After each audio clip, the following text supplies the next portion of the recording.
ब्रज श्रीवास्तव की एक कविता शर्म। शर्म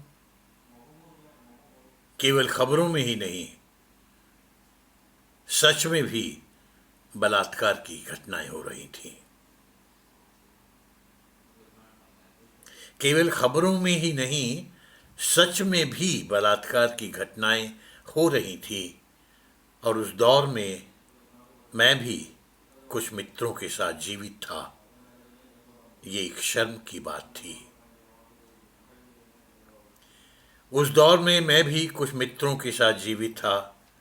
ये एक शर्म की बात थी कि जितने लोग जीवित थे वे जीवित होने का जश्न मना रहे थे।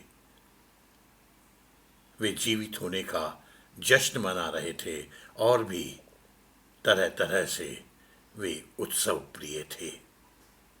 ये शर्म की बात थी। और वहीं पर एक 4 माह की लड़की या किसी भी उम्र की महिला मारकर फेंक दी जाती थी। वहीं पर एक 4 माह की लड़की या किसी भी उम्र की महिला मारकर फेंक दी जाती थी। और वहीं लोग बगैर निजी वजह के खुदकुशी कर रहे थे। धरती के टुकड़ों को मोहल्लों में बांटकर मारकाट करने में समय बिता रहे थे। लोग बगैर किसी वजह के खुदकुशी कर रहे थे। धरती के टुकड़ों को मोहल्लों में बांटकर मारकाट करने में समय बिता रहे थे। और ऐसी खबरें पढ़कर सभी को शर्म आती थी। ऐसी खबरें पढ़कर सभी को शर्म आती थी। और जैसा कि शर्म का स्वभाव है, कुछ दिनों के बाद वो नहीं आती थी।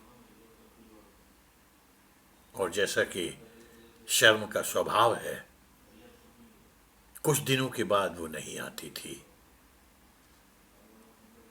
केवल खबरों में ही नहीं, सच में भी बलात्कार की घटनाएं हो रही थी।